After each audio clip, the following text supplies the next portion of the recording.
श्री राधा वल्लभ लाल की, महाप्रभु श्री हरिवंश चंद्र जी महाराज की, श्री सद्गुरुदेव भगवान की जय।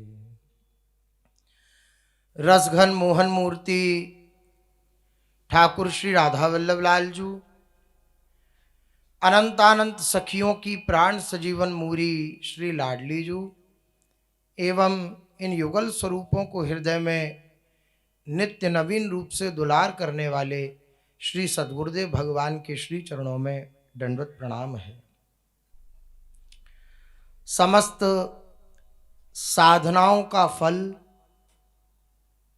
अनंत अनंत महापुरुषों के जीवन का संबल है निर्भरता,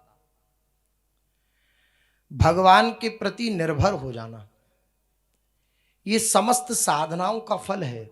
जब जन्म जन्मांतर तक कोई साधन परायण रहता है और भगवान कृपालु हो जाते हैं, अपने निज जनों का आश्रय प्रदान कर देते हैं, तब उन निज जनों की कृपा के फलस्वरूप ये बात प्राप्त होती है कि भगवान के आश्रित हो जाना, भगवान के निर्भर हो जाना, असमर्थ होकर के समर्थ की शरण में पड़े रहना।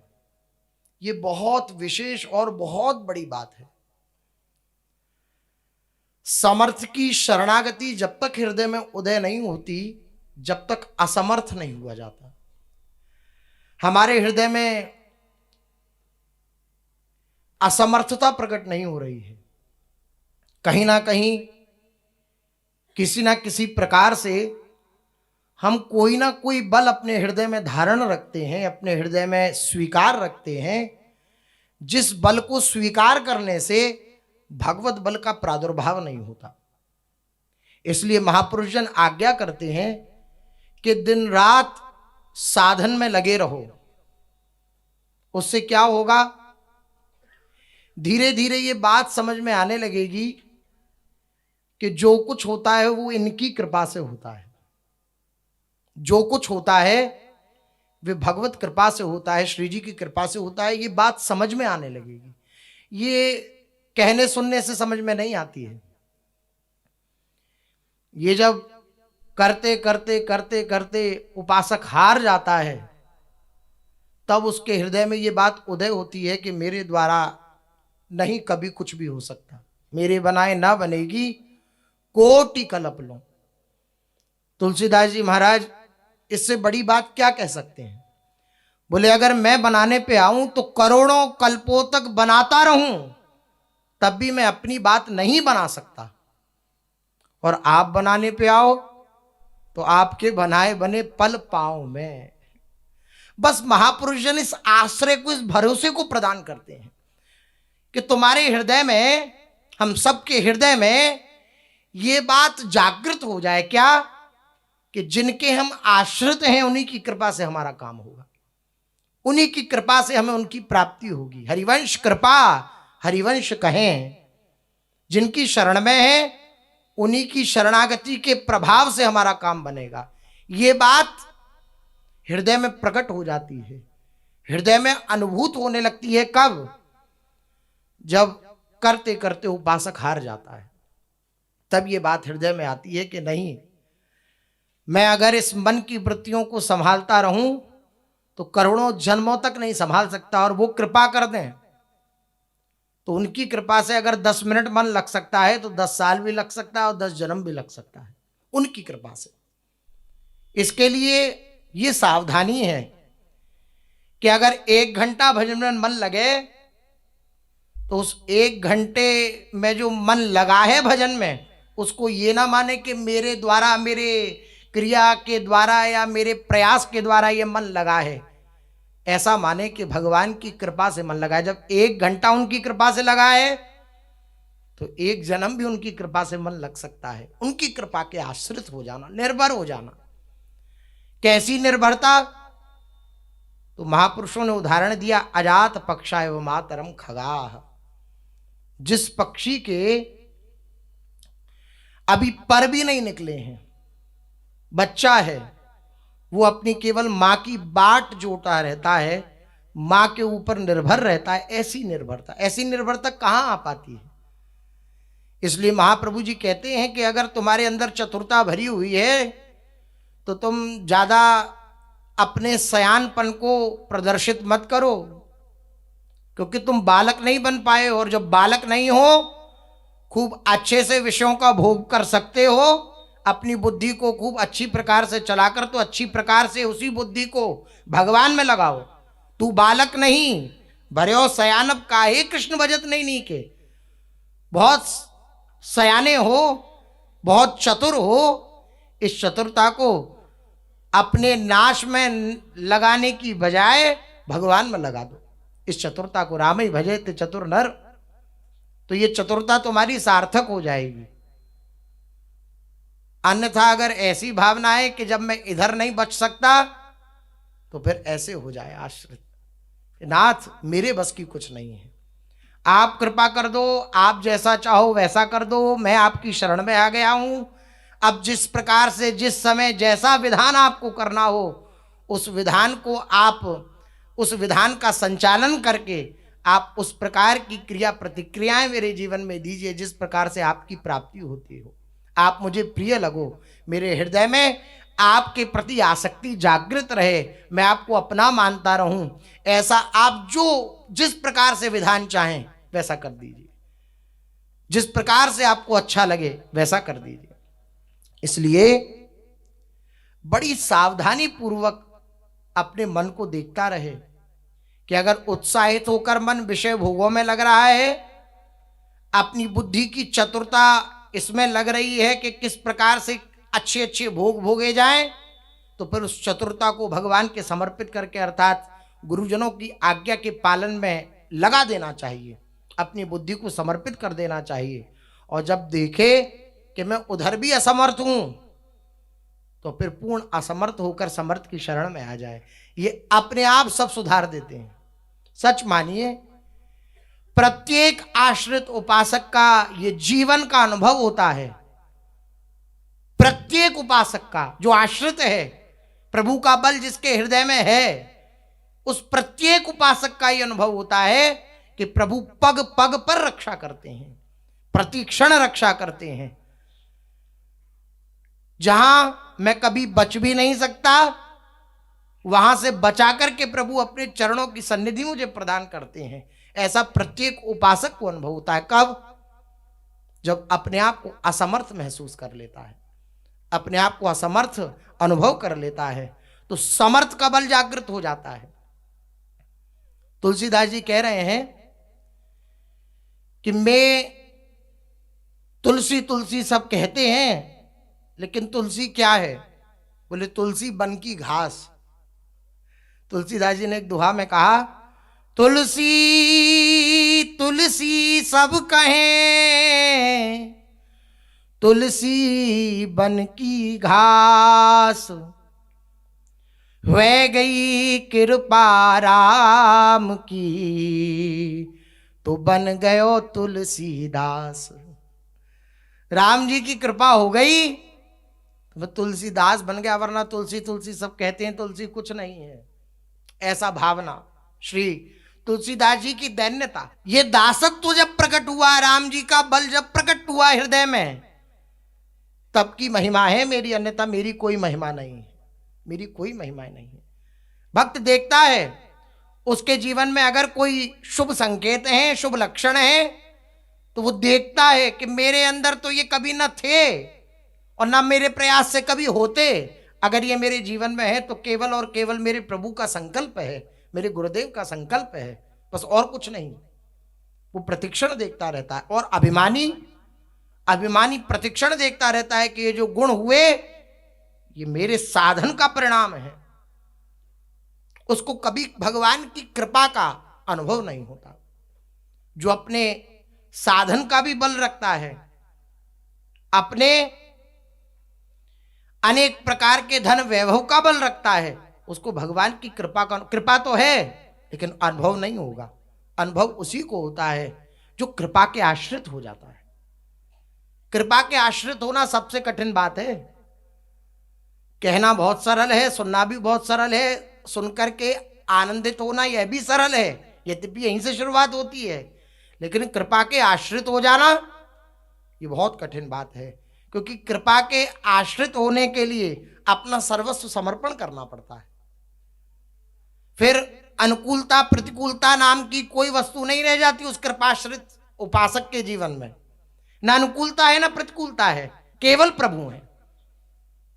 ना अनुकूलता है ना प्रतिकूलता है, केवल प्रभु है। वो अनुकूलता में भी प्रभु का दर्शन कर रहा है, वो प्रतिकूलता में भी प्रभु का दर्शन कर रहा है, वो हानि में भी प्रभु का दर्शन कर रहा है, वो लाभ में भी प्रभु का दर्शन कर रहा है, वो सुख में भी प्रभु का दर्शन कर रहा है, वो दुख में भी प्रभु का दर्शन कर रहा है। तो कुछ नहीं रहा, केवल प्रभु ही प्रभु रह गए। ये कृपाश्रित का जीवन होता है। देखिए, कृपाश्रित जनों के वचन का भी जो वर्णन होता है वो कैसा होता है। श्री जी की कृपा से ऐसा हुआ, श्री जी की कृपा से ऐसा हुआ। अब श्री जी की इच्छा थी, ऐसा करना था तो ऐसा हो गया, और श्री जी की इच्छा हुई तो ये श्री जी की इच्छा, श्री जी की कृपा, बस यही उनका जीवन है। बोले आपका ये शरीर में ये इतना भारी कष्ट हो रहा है, ये वो श्री जी की इच्छा से ऐसा ऐसा सब चल रहा है, श्री जी की इच्छा से ये हो गया। अब आप विचार करिए कि ऐसी प्रतिकूल परिस्थिति में भी जब श्री जी की कृपा, श्री जी की इच्छा सामने आ गई, तो ये सत्य है या वो सत्य है?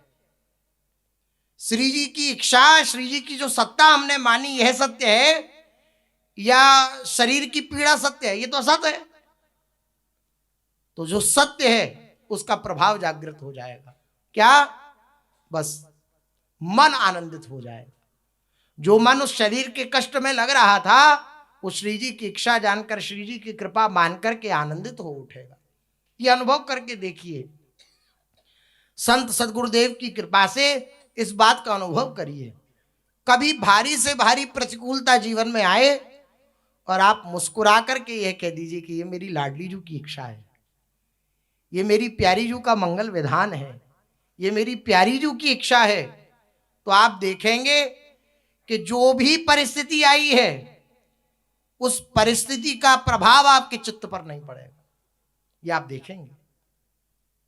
ये केवल सुनने सुनाने के लिए बात नहीं है, ये महापुरुषों का अनुभव है। महापुरुष जन इसे जी रहे हैं, जी रहे थे नहीं, जी रहे हैं। और जो जो उपासक श्री जी की शरणागत हो जाता है, श्री जी के आश्रित हो जाता है, अर्थात प्रभु के आश्रित हो जाता है, तो प्रत्येक आश्रित उपासक को इस बात का अनुभव तत्क्षण हो सकता है। आप ऐसा विचार मत रखिएगा हृदय में कि इतना मैं साधन करूंगा तब जाकर के ये मुझे अनुभव होगा। अगर ऐसा विचार करेंगे तो ऐसा ही होगा। केवल स्वीकृति, सत्संग के प्रभाव से केवल स्वीकृति कि अब मेरे जीवन में जो कुछ होगा उसे मैं प्रभु का प्रसाद मानूंगा। प्रसाद को कैसे लेते हैं आप? कभी जाते हैं भगवान के मंदिर में, भगवान के निज महल में, तो आप कैसे प्रसाद को लेते हैं? हाथ के नीचे हाथ रख के पूर्ण सम्मान के साथ कपड़ा लगा करके, फिर हाथ पे लेकर मस्तक पर धारण करके, तब उसको बहुत आनंदित होकर, उत्फुल्लित होकर के पाते हैं। यही प्रसाद पाने की एक स्थिति होती है कि नहीं होती है? आप प्रत्येक परिस्थिति को प्रसाद समझें तो क्या स्थिति हो हृदय की? आहा, मेरे प्रभु ने इस प्रकार से अपनी कृपा को भेजा है, इस प्रकार से अपनी कृपा। ये प्रत्येक महापुरुष का अनुभव है। परम पूज्य श्री भाई जी महाराज की वाणी तो भरी पड़ी है इस बात में। कृपाश्रित, कृपा पर जो निर्भर हो गया, कृपा के जो आश्रित हो गया, कैसा उसका जीवन होता है? देख दुख का वेश कभी नहीं डरूंगा हे मेरे नाथ। भाई जी महाराज की वाणी है कि अगर कभी आप दुख का वेश धारण करके भी आ जाओगे तो मैं आपको देख करके डरूंगा नहीं, क्योंकि आप आए हो। जब हम दुख को दुख स्वीकार करते हैं तो वो हमें दुखी करता है। जब हम दुख को प्रभु स्वीकार कर लेंगे तो वो प्रभु स्वरूप दुख हमें आनंद प्रदान करेगा। और मान लो चूक रह गई, वह पीड़ा, वह दुख, वह प्रतिकूलता हमारे हृदय में दुख देने लगा, पीड़ा देने लगा, तो वो उपासक अपने हृदय में भी देखता है कि मेरे हृदय में दुख रूप से, पीड़ा रूप से प्रभु आए हैं। आनंद ही आनंद है। श्री ठाकुर जी से जिसने अपना संबंध जोड़ लिया ना एक बार, उसके जीवन में केवल और केवल आनंद ही आनंद है और कुछ नहीं है। बोले नहीं, हमें तो अनुभव नहीं हो रहा आनंद, हमें तो अनुभव नहीं हो रहा सुख। तो अभी संबंध संसार से जोड़ा हुआ है, संबंध अपनी मान्यता से जोड़ा हुआ है, संबंध अपने मन से जोड़ा हुआ है, संबंध अपनी बुद्धि से जोड़ा हुआ है, संबंध संसार की अनुकूलता प्रतिकूलता से जोड़ा हुआ है। भगवान से कहाँ जोड़ा हुआ है? भगवान से अगर संबंध जोड़ लिया तो प्रत्येक परिस्थिति, प्रत्येक व्यक्ति, प्रत्येक वस्तु, प्रत्येक स्थान मंगल प्रदान करने वाला हो जाएगा, मंगल स्वरूप हो जाएगा, क्योंकि उसकी भावना है कि मेरे प्रभु हैं, स्वरूप में मेरे प्रभु हैं। ये बार बार स्मरण करने की बात है, क्योंकि बार बार भूल जाते हैं इस बात को, बार बार भूल जाते हैं, इसलिए बार बार स्मरण करने की आवश्यकता है। जब तक ये बात हृदय में प्रतिष्ठित ना हो जाए तब तक बार बार इसका स्मरण बना रहे। मेरे ऊपर अत्यंत कृपा है, जो भी कुछ मेरे अगल बगल में आ रहा है, जो भी कुछ मेरे जीवन में आ रहा है, जो कुछ भी मेरे हृदय में आ रहा है, मेरे प्रभु की कृपा है, मेरे प्रभु की कृपा है, मेरे प्रभु की कृपा है। इसका परिणाम क्या होगा? स्वयं ब्रह्मा जी कह रहे हैं कि जो कृपा है, कृपा है, कृपा है, कृपा है ऐसा कहता रहता है, उसको भगवत प्राप्ति ऐसे हो जाती है जैसे एक पिता की संपत्ति एक मूर्ख बालक को भी दे दी जाती है। इसी प्रकार हम मूर्ख हैं, पागल हैं, जैसे भी हैं, अपने प्रभु के हैं। हम अपने प्रभु की कृपा के आश्रित हैं। अब हम पर कृपा है, कृपा होगी और कृपा होती रहेगी। कृपा है, हो रही है और होती रहेगी। ऐसी बात जब हृदय में धारण करेंगे तो पिता की संपत्ति जैसे पुत्र को प्राप्त हो जाती है, ऐसे ही सारी प्रभु की निज हृदय की संपत्ति। प्रभु की निज संपत्ति क्या है? प्रभु का हृदय की संपत्ति क्या है? प्रभु का प्रेम। वे प्रेम प्राप्त हो जाएगा। प्रेम अर्थात श्री लाडली जू, लाडली जू मिल जाएंगी जब हम कृपा के आश्रित रहेंगे। कृपा के आश्रित, बहुत कृपा है, बहुत कृपा है। श्री कह रहे हैं राधा बाबा जी महाराज, जगत का प्रत्येक प्राणी ये चाहता है कि हमारे पास जो है वे बना रहे और जो नहीं है वे मिल जाए। इसी के लिए सारा संसार भटक रहा है। आप लोगों को दौड़ते हुए देखें तो बस दो ही बात हैं, जो नहीं है वे प्राप्त हो जाए इसके लिए दौड़ रहे हैं, और जो प्राप्त है वे बचा रहे इसके लिए दौड़ रहे हैं। बस दो ही बात हैं। इसके लिए सारा संसार भटक रहा है। पर यदि प्राणी भगवान पर निर्भर हो सके तो उसके लिए जो सब बातों का भार है वे स्वयं जगतपति वहन कर लेंगे। आप एक बार आश्रित होकर देखिए, अरे 83,99,999 योनियां, इन सबका भरण पोषण कौन कर रहा है? भगवान कर रहे हैं। और सब आनंदित है कि नहीं है? आप देखिए, पंछी चहचहा रहे हैं, पशु पक्षी अपने आनंदित हैं, सब अपने, क्यों? पूर्ण रूपेण भगवान के आश्रित हैं। वे अपने भोग योनि में भोग भोग रहे हैं और कहीं ना कहीं भगवान के विधान से चल रहे हैं। और एक योनि है मनुष्य योनि, वो अपने हृदय में ये धारण करके कि मैं करने वाला हूं, वही सबसे ज्यादा दुखी है। जहां ये हृदय में आया कि मैं करने वाला हूं, वही सबसे ज्यादा दुखी है। भगवान के आश्रित हो जाए, जैसे समष्टि संसार का पालन भगवान कर रहे हैं, ऐसे आपका भी पालन कर लेंगे। तो क्या करें? सब छोड़ दें? नहीं, जो कर रहे हैं उसको भगवान की सेवा मान करके करें। बस इतनी सी बात है। वृत्ति का परिवर्तन है, क्रिया का परिवर्तन नहीं।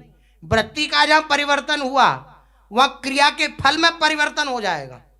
जो क्रिया बांधने वाली है वो क्रिया भगवान की प्राप्ति कराने वाली बन जाएगी, केवल वृत्ति के परिवर्तन से। क्या? मैं भगवान की सेवा कर रहा हूं, भगवान की पूजा कर रहा हूं, जो कुछ मुझे प्राप्त हुआ है भगवान की कृपा से, मैं उसके द्वारा भगवान की सेवा कर रहा हूं, उनकी उपासना कर रहा हूं, जो कुछ भी मुझे प्राप्त हुआ है। इस प्रकार से जब आप इस प्रकार से भगवान के निर्भर हो जाएंगे तो सारा आपके जीवन का भार प्रभु के प्रति हो जाएगा और वे वहन करेंगे। योगक्षेमम वहाम्यम। जब वे स्वयं योगक्षेम चलाएंगे तब वे योगक्षेम कितना सुंदर होगा इसकी कल्पना हमारा मलिन मन नहीं कर सकता। इसलिए हम कभी विश्वास नहीं कर पाते इस बात पर। वे तैयार हैं और हमसे इसके बदले में चाहते हैं कि हम इस दुखालय संसार का चिंतन छोड़कर उनका चिंतन करें। वे हमारा वहन स्वीकार करने के लिए तैयार हैं, वे हमारा योगक्षम वहन करने के लिए तैयार हैं, वे सब कुछ हमारे जीवन का सब भार लेने के लिए तैयार हैं और इसके बदले में बस एक बात चाहते हैं कि तुम बस इस दुखालय का चिंतन छोड़ करके मुझ सुख स्वरूप प्रभु का चिंतन करो। बस इतना चाहते हैं। मैं जो पा रहा हूं ये जो संसार में झूठा सुख भी यद्यपि है नहीं, भ्रम है। कैसा भ्रम? जैसे सड़क पे चल रहे हो तो दूर पानी दिखता है लेकिन होता नहीं है, ऐसा भ्रम है। उस भ्रम में हमें ऐसा प्रतीत होता है पता नहीं। महापुरुषजन कह तो रहे हैं भगवान सुख समुद्र है, महापुरुषजनों को अनुभव है भगवान सुख समुद्र है, शास्त्र आज्ञा कर रहे हैं भगवान सुख का समूह है, उनका चिंतन करना चाहिए, लेकिन पता नहीं सुख है या नहीं। ये भ्रांति बनी रहती, आस की पास नहीं तोरी जानी है। और इस प्रकार महापुरुषों की वाणी को पूर्ण स्वीकार न करने के कारण संशय बना रहता है और संशय आत्मा विनश्यति। अब वो संशय भरी हुई वृत्ति में भगवान के प्रति पूर्ण समर्पण नहीं हो पाता और संसार के प्रति कहीं ना कहीं ममत्व बुद्धि बनी रहती है, आसक्ति बनी रहती है, तो ना इधर के रहे ना उधर के रहे। इसलिए संसार के चिंतन को छोड़ा जाए और भगवान का चिंतन किया जाए तो फिर पता लगेगा कि भगवान के चिंतन में क्या स्वाद है। वरना इतने महापुरुष जन इस विश्व में हुए, केवल भारत में ही नहीं विश्व में हुए, एक से एक भगवान से प्यार करने वाले महापुरुष जन हुए। अगर उनको कुछ प्राप्त न होता तो वे कहीं ना कहीं तो कह करके जाते कि हम आए भगवान की शरण में, हमें कुछ ना मिला। लेकिन एक मत से, एक स्वर से सब महापुरुषों की उद्घोषणा है कि जो भगवान की शरण में आ गया उसको निश्चित निश्चित निश्चित परम सुख की प्राप्ति होती है। एक मत से सबका अनुभव है। जैसे कहा जाता ना कि अब हम वोट करेंगे तो मत ध्वनि से होगा, तो जिनकी ध्वनि कम हो जाती है वो हार जाते हैं, जिनकी ध्वनि ज्यादा होती है वो जीत जाते हैं। तो महापुरुषों ने पूर्ण ध्वनि के साथ इस बात को उद्घोषित किया है। किसी एक महापुरुष का भी ऐसा अनुभव आप नहीं पढ़ेंगे कि हम भगवान की शरण में आए, हमें कुछ नहीं मिला, हम भगवान की शरण में आए, हमें भगवान के दुलार का अनुभव नहीं हुआ, नहीं सुनेंगे। सबका एक मत से अनुभव है। जो जिस भावना से प्रभु की शरण में आया, जो जिस भावना से जिस स्वरूप का आश्रय लेकर के भगवान की शरणागति को स्वीकार किया, प्रत्येक मनुष्य, प्रत्येक महापुरुष का अनुभव है कि उनको श्री भगवान के दुलार का अनुभव हुआ है। आजीवन महापुरुषों का यही अनुभव होता है, विकट से विकट परिस्थिति में भी, कि भगवान बड़े कृपालु हैं, भगवान बड़े कृपामय हैं। तो हमें उनके अनुभव का आश्रय लेकर के चलना होगा। हमारे अनुभव का कोई महत्व नहीं है। हमें भगवान के जो निज पार्षद जन हैं उनके निज जनों का अनुभव स्वीकार करके इस मार्ग पे चलना होगा। अगर वे कह रहे हैं भगवान में सुख है और मुझे प्रतीत नहीं हो रहा, तो इसका अर्थ यह है मैं संसार का चिंतन कर रहा हूं, प्रभु का चिंतन नहीं कर रहा। जहां आपने प्रभु का चिंतन स्वीकार किया वहां सारा भार प्रभु के प्रति समर्पित हो जाएगा, सारा भार प्रभु अपने कंधों पर उठा लेंगे आपका।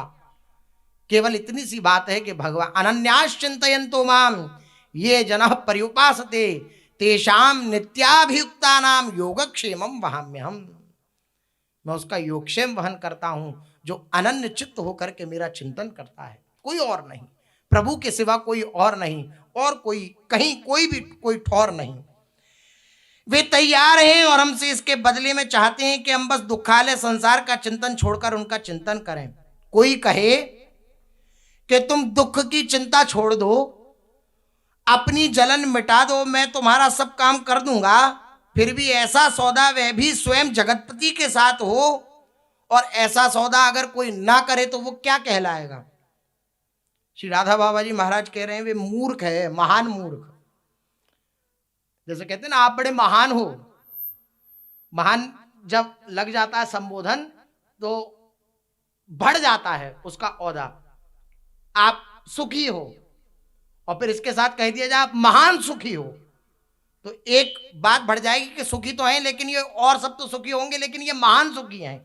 इसी प्रकार राधा बाबा ने कहा कि जो इस सौदे को छोड़कर, इस बात को छोड़कर कि कोई व्यक्ति कहे कि तुम जो है अपने दुख की चिंता छोड़ दो, अपनी जलन मिटा दो, मैं तुम्हारा सब काम कर दूंगा, और इस सौदे को भी अगर कोई स्वीकार ना करे तो कह रहे हैं वो महान मूर्ख है।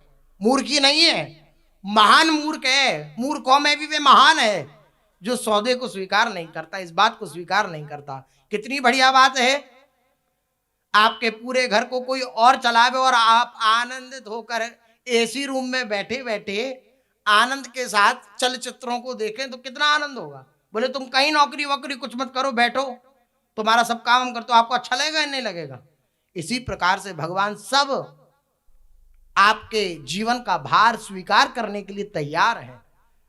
केवल उनके आश्रित होकर जो कार्य मिला है उनकी सेवा समझकर उसके फल की चिंता न कर कर, अगर दुखद प्रतिकूल फल आ जाए तो भी प्रभु का कृपा प्रसाद मानकर, और अनुकूल फल आ जाए तो भी भगवान का कृपा प्रसाद मान करके चले, तो ऐसी निर्भरता से निश्चित रूप से भगवान के दुलार का अनुभव होता है उपासक को। श्री राधा बाबा कह रहे हैं कि ये बातें भावुकता की नहीं है, ध्रुव सत्य हैं। ये जो मैं कह रहा हूं ये बातें भावुकता की नहीं है। भगवान के दास हैं, भगवान की शरण में है तो भगवान की बातों को बढ़ा चढ़ा के कहें नहीं, बोले ये भावुकता की बातें नहीं है, मैं भावुकता में आके नहीं कह रहा हूं, ये बात ध्रुव सत्य है, ऐसा ही है। ध्रुव सत्य का अर्थ होता है कि जो कहा जा रहा है वैसा ही है। भगवान अपने जनों से अत्यंत प्यार करते हैं, संसार प्यार नहीं करता। संसार न प्यार करता है न प्यार करना जानता है, भगवान प्यार करते हैं और प्यार करना जानते हैं। हित तो कीजिए श्री बिहारी जी सो जो और निबाहत जी को। अगर प्रेम करना है तो श्री बिहारी जी से प्रेम करो, स्वामी श्री हरदास जी महाराज कह रहे हैं, क्योंकि ये और छोर तक निर्वाह करना जानते हैं, प्रेम का और छोर तक निर्वाह करना जानते हैं। कैसा भी कोई मलिन हो, कैसा भी वर्तमान में मलिन हो, देखिए कल कितनी सूक्ष्म बात श्री सद्गुरुदेव भगवान कह रहे थे। विषयी अनन्य जो है वो प्रभु को प्राप्त कर लेता है। कितनी बड़ी बात है ये, है निर्भरता। हम विषयी हैं। बोरी सखी ने एक कवित्व में कहा, भाग अभाग लिख्यो जु विधि, ताको मोहि न ख्याल, अपने कर लिख लेत हो नाम तिहारो भाल, नाम तिहारो भाल, भाग नित जाको मानो, औरन की कछुआस, सुपने हूं नहीं जानो।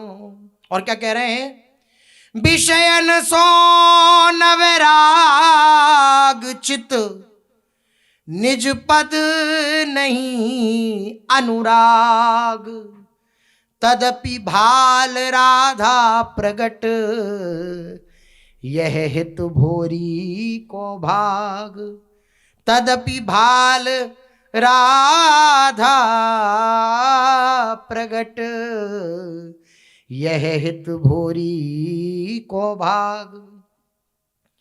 भाग क्या है अभाग क्या है इसका मैं विचार नहीं करती, भोरी सखी कह रही हैं। भाग्य क्या है और अभाग्य क्या है इसका कभी मैं विचार नहीं कि मैं अभागी हूं कि मैं भाग्यशाली हूं, इसका विचार नहीं करती।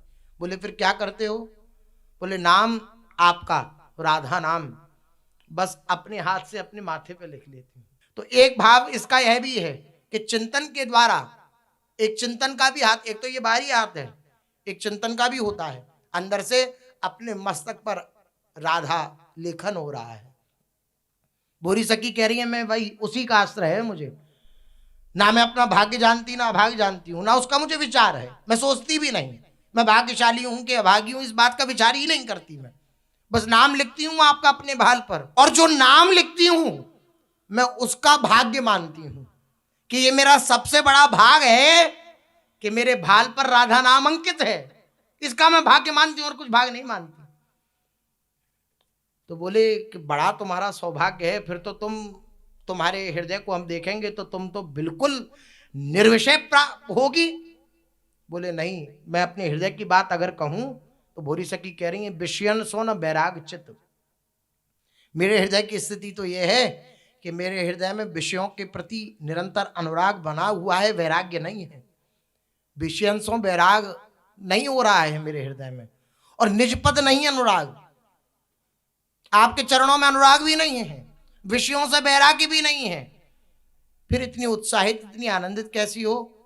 बोले तदपि भाल राधा प्रकट हित भोरी को भाग। ये भाल पर जो राधा नाम प्रकट हो रहा है, बस इसका मुझे आश्रय है, इसके निर्भर हूं, इसलिए आनंदित हूं।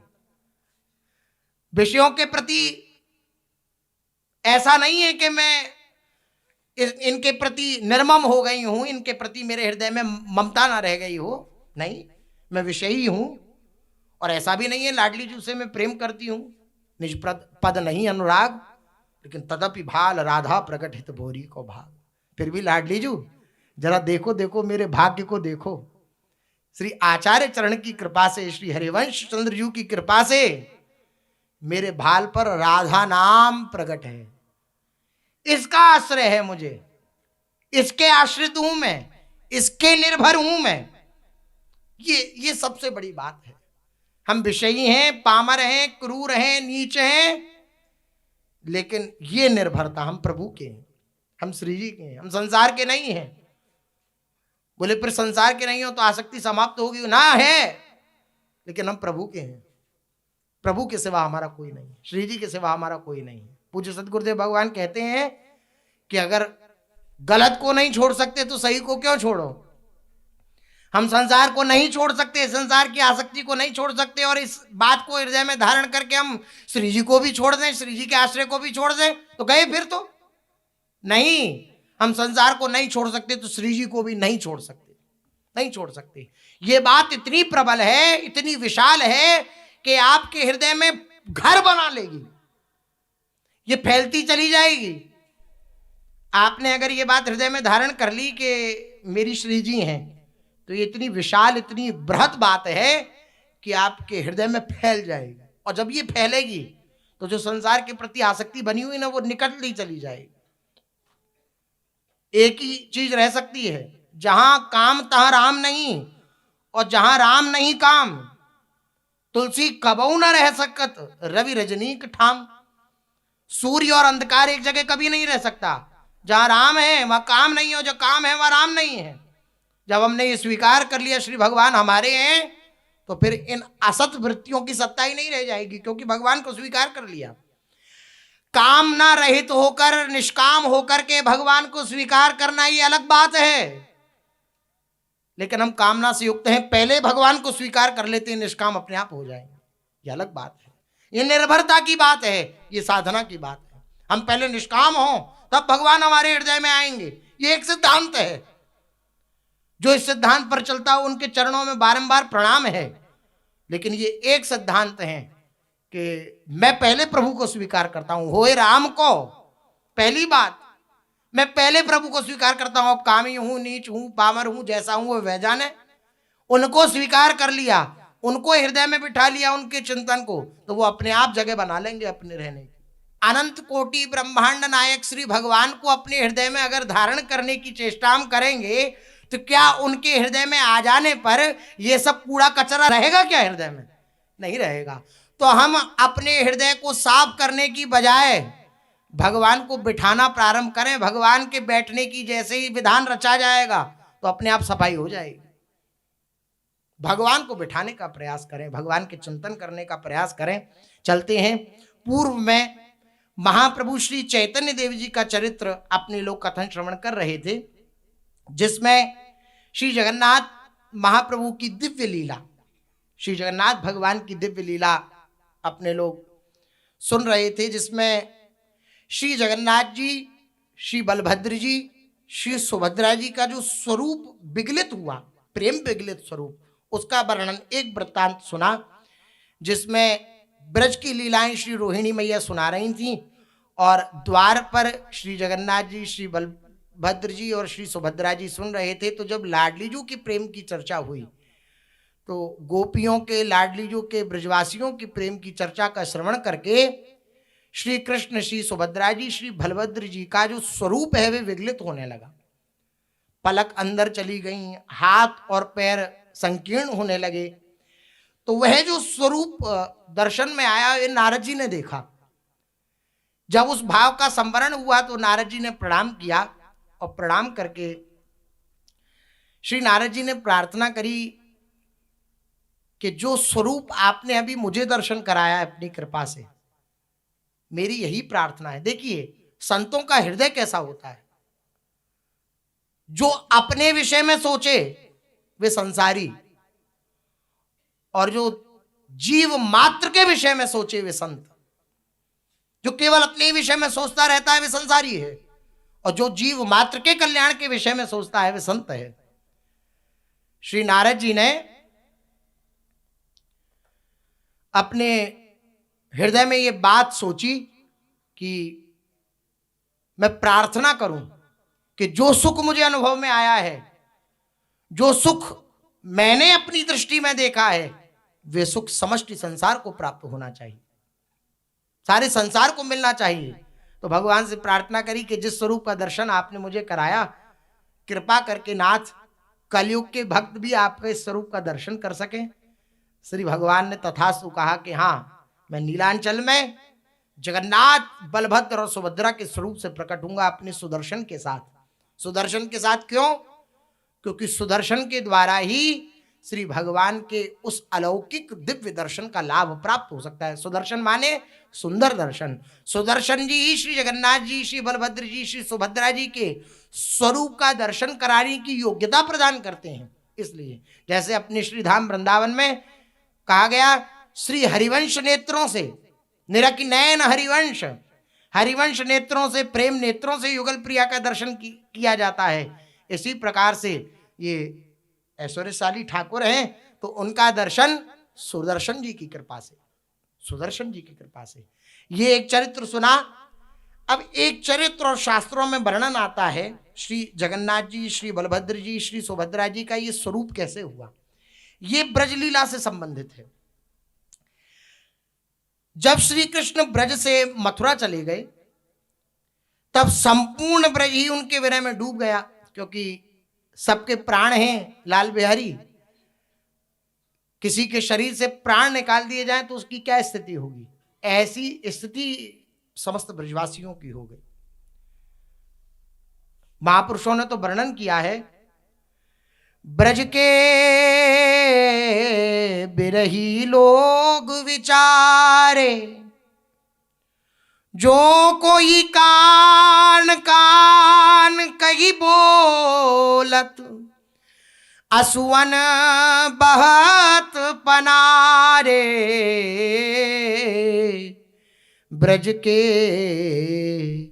बिरही लोग बेचारे। कोई भी काना काना कृष्ण कृष्ण कहकर अगर गलती से भी बोल देता है तो नेत्रों से अश्रु प्रभाव होने लगता है। ऐसे विरही हैं ब्रज के जन। तो जब श्री ठाकुर जी महाराज ब्रज को छोड़ा तो विरह में डूब गया। गोप और गोपियों की तो बात ही क्या, गौएं भी घास चरने नहीं जाती थीं, बछड़े भी गैयाओं के स्तनों से दूध का पान नहीं करते थे, पक्षी चहचहाते नहीं थे, वृक्षों सरोवरों में पुष्प नहीं खिलते थे। ये ब्रज की स्थिति हो गई थी।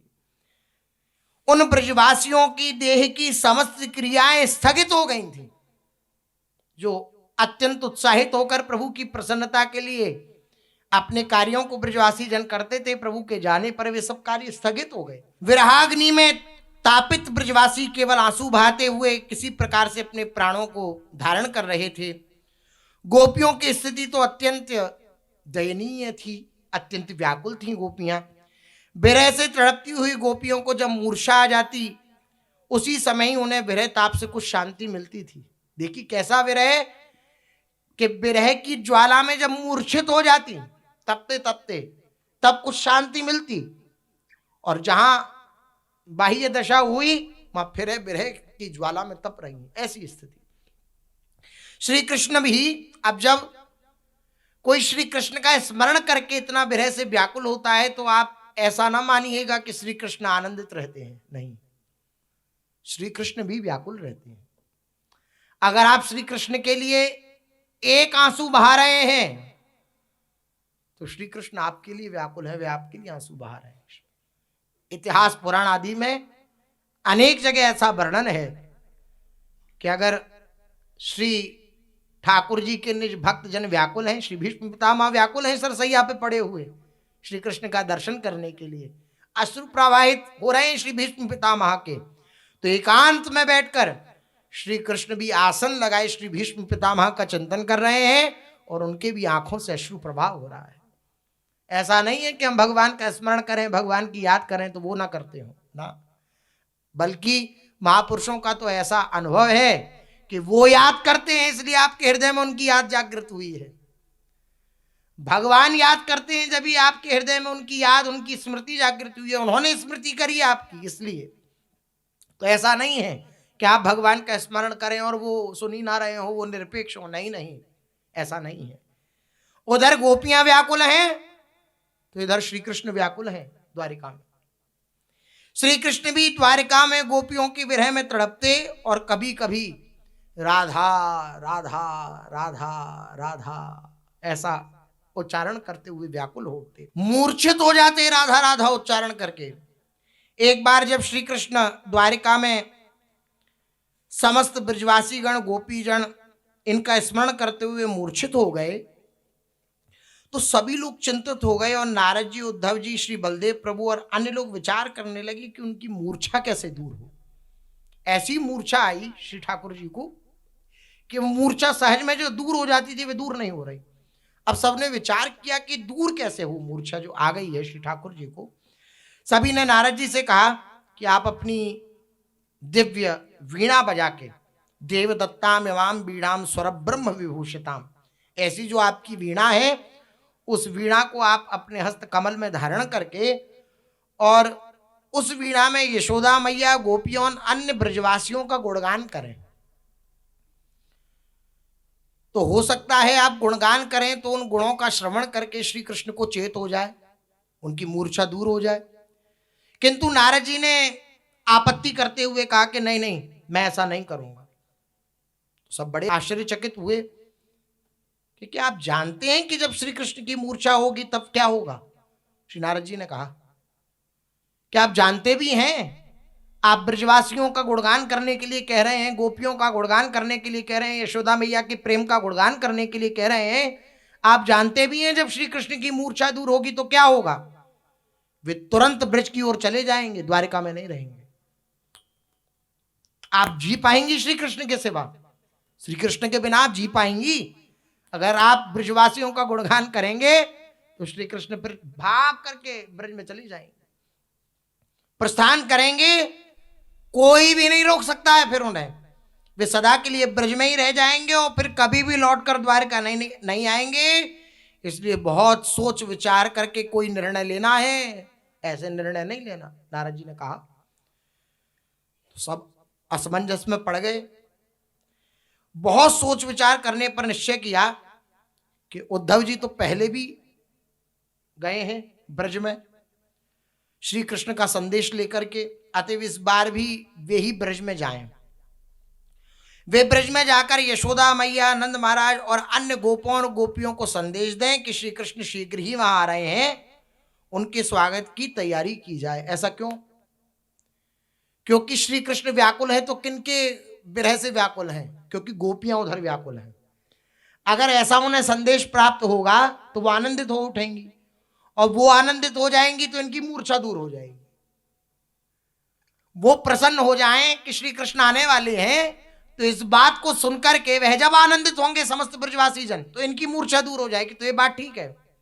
उद्धव बोले नहीं नहीं भैया, मैं नहीं जाऊंगा, क्योंकि मैं जब पिछली बार आया था तो ये उन्हें आश्वासन देकर के आया था कि मैं श्री कृष्ण को साथ लेकर आऊंगा जल्दी ही। क्योंकि उद्धव जी जब आए थे तो उन्होंने कहा था कि मैं जल्दी ही शीघ्र ही श्री कृष्ण को साथ लेकर के आऊंगा। बोले अगर मैं गया तो वह सब ब्रजवासी जन मेरी बात पर ही विश्वास नहीं करेंगे। बोले ये झूठा फिर आ गया, ये झूठा है, ये झूठा फिर से आ गया, यही कहेंगे ब्रजवासी लोग मेरी बात पर विश्वास नहीं करेंगे। जब उद्धव जी ने भी मना कर दिया तो नारद मुनि ने कहा कि ऐसी स्थिति में तो फिर एक ही उपाय है, श्री बलराम जी को भेजना ब्रज में, तभी कुछ हो सकता है। श्री बलदेव प्रभु ही जाकर गोप गोपियों को सांत्वना दें, वे सांत्वना देकर के उन्हें आश्वासित करें कि श्री कृष्ण आ रहे हैं। परंतु श्री बलदेव प्रभु ने भी मना कर दिया, बलराम जी ने भी मना कर दिया। बोले मैं भी नहीं जाऊंगा। मैंने कृष्ण को अनेकों बार ब्रज में जाने के लिए कहा, किंतु वे सदैव यही कहता रहा कि हाँ मैं जाऊंगा मैं जाऊंगा मैं जाऊंगा, परंतु कभी गया नहीं। मैंने अनेक बार कहा श्री कृष्ण से। अंत में मैं अकेला ही वहां पर गया और ब्रजवासियों को सांत्वना देने के लिए वचन देकर आ गया और द्वारिका में आकर श्री कृष्ण से कहा कि अब चलो, और इन्होंने मना कर दिया तो फिर मैं क्या करूंगा। इसलिए मैं नहीं जाऊंगा ब्रज में ये कहना करके श्री कृष्ण को लेकर आ रहा हूं या श्री कृष्ण आ रहे हैं, मैं नहीं कहूंगा। इसलिए मैं तो ये देख रहा हूं कि इसका हृदय पहले तो बड़ा कोमल था लेकिन अब तो बड़ा पाषाण शरीर के कठोर हो गया है। बलराम जी कह रहे हैं मैं जब कहता हूं ब्रज में चल तो ये मना कर देता है, क्योंकि श्री कृष्ण अगर गए तो फिर नहीं लौटेंगे। इसलिए मेरे वहां जाने से भी कोई लाभ नहीं होगा, क्योंकि ब्रजवासी मेरी बात का विश्वास ही नहीं करेंगे। अतः कृष्ण को स्वयं ही वहां पर जाना चाहिए। भैया मैं इस झंझट पर नहीं पड़ूंगा। बलराम जी ने भी मना कर दिया। जब सभी ऐसा विचार विमर्श कर रहे थे उसी समय श्री सुभद्रा जी वहां पर आ पहुंची और उन्होंने समस्त वार्तालाप सुनकर कहा कि आप लोग चिंता ना करें, मैं वृंदावन जाऊंगा। जो श्री कृष्ण की बहन है सुभद्रा जी, उन्होंने कहा कि मैं वृंदावन जाऊंगी और मैं यशोदा मैया से मिलूंगी, उनकी गोद में बैठकर उन्हें बताऊंगी कि भैया कृष्ण आ रहे हैं, भैया कृष्ण आ रहे हैं। वे मेरे साथ ही आ रहे थे, परंतु मार्ग में बहुत से राजाओं ने उन्हें घेर लिया, उनका अर्चन पूजन करने लगे, बहुत सी भेंट प्रदान करने लगे, इसलिए मैं पहले यहां पहुंची। ऐसा उनसे कहूंगी।